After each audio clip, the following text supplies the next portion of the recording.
What can you eat for breakfast for weight loss? This is JJ Virgin, 4-time New York Times bestselling author, celebrity nutrition expert, and fitness Hall of Famer. I've been on a lifelong quest for answers to the toughest health questions. And now I'm sharing what I found with you. Welcome to Ask the Health Expert. Michelle Brisson on Facebook asks, what can you eat for breakfast for weight loss? Well, there's so much to talk about for breakfast here, like should you even eat breakfast? I will be right back and we will dig into this answer. You know you're supposed to get a good night's sleep, but it's just not happening. Maybe you struggle to fall asleep, or you just can't seem to stay asleep. I get it.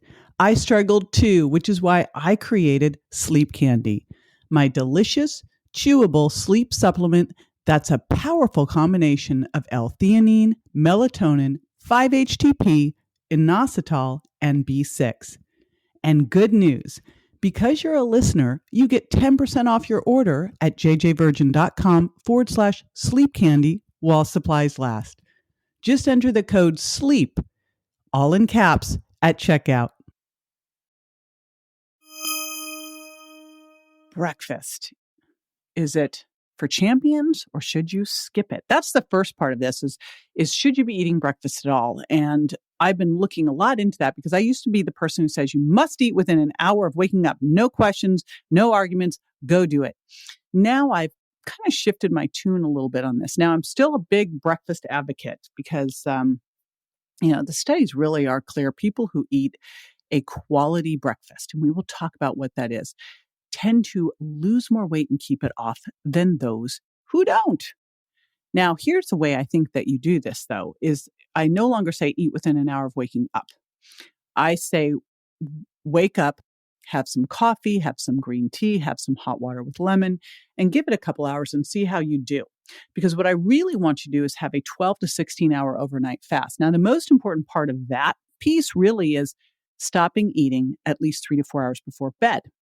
Very important. And the corollary to that is don't go to bed later because you ate dinner late. Just don't eat dinner late.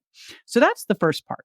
Is let's say you had dinner, you stopped eating at 7, you woke up at 6 a.m. If you eat breakfast at 7, you made your 12 hours. But if you pushed it a little bit, like to 9 and had breakfast, now you've gone 14 hours. Yay for you. And if you have breakfast dinner at 6 and push it to 10, now you went 16 hours. So try to do that in that overnight fast. Make 12 hours your minimum and a couple days a week, if you can stretch it to 14 to 16, even better. Next thing, there is this thing called the second meal phenomenon. That means what you eat at the meal before it, the first meal, is going to set you up for how you respond to the second meal. So could be why mom says breakfast is the most important meal of the day, is because what you eat for breakfast is going to impact you for the rest of the day. And you probably have noticed this. Like, let's say that maybe you had a donut for breakfast. I'm really doubting you did. But you know what? That muffin and the latte, the skinny one you had, and the healthy muffin, it's about the same. You just don't realize it. In fact, let's look at what that muffin's wrapped in. It's actually a cupcake without the frosting, let's be honest. So that cupcake with the skinny latte is a big carb sugar hit without really any protein to speak of and very little fat. So that's the kind of thing that hijacks your blood sugar. And when it does, it kind of sets you on a blood sugar roller coaster for the rest of the day, because it's going to go into that next meal, and then you'll blow it at the next meal and probably blow it at dinner too. So we want to make sure that we do not blow it at breakfast. And when you look at the standard American diet, let's blow that one up and throw it out. Look at what they do for breakfast. It's like the anti-virgin diet. It's gluten, it's dairy, it's sugar, right?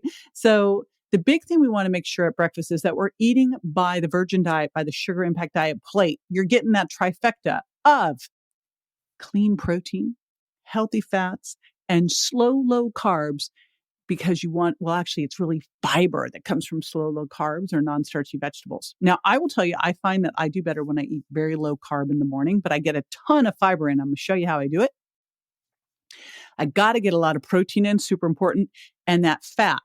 Because the protein and the fiber slow down stomach emptying, the fat tells your brain, you're full, you've had stuff. So the slowing down the stomach emptying keeps ghrelin suppressed, the hunger hormone, and then the fat triggers that release of those chemicals from the small intestine to tell your brain, hey, she ate, he ate.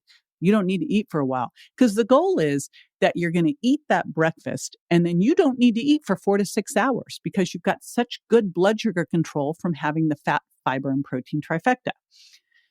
So where are we getting that? Well, my favorite thing, as you probably already guessed, is to start the day with a smoothie. I like to use my protein powder. I actually blend in a scoop of my paleo powder and a scoop of my plant powder. I add in some of my extra fiber and a little bit of collagen too. So I throw in my beauty collagen. So I put that in. I use some coconut milk. I love the MCTs in coconut milk. Not only are they good for your metabolism, they also help you feel fuller longer. I add in, of course, my shakes, my extra fiber, and then a little avocado too, because I'm getting the healthy fats and the fiber there too.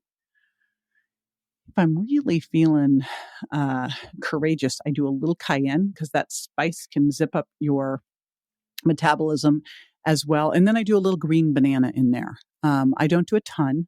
I do a little bit for the resistant starch. And that's usually mine. I'll do a little bit of my plant-based chai, a little bit of my chocolate paleo, a little teensy bit of cayenne, avocado, green banana, a little bit of that, coconut milk, and away we go. Sometimes I'll throw in some greens in that. Depends on my mood. And then coffee or green tea is also a great way to help with getting your metabolism going in the morning, get you into insulin sensitivity and fat burning. So there you go. How easy was that? That is what you want to do. Get up in the morning, have something to drink, postpone. Then when you start to notice that you're hungry, ideally you worked out before, have that morning smoothie. Make sure you get the trifecta of clean protein, healthy fat, and fiber, and that will set you up for a great fat burning day. This is JJ with Ask the Health Expert. I do this 5 times a week, so make sure you never miss a show by going to subscribetojj.com.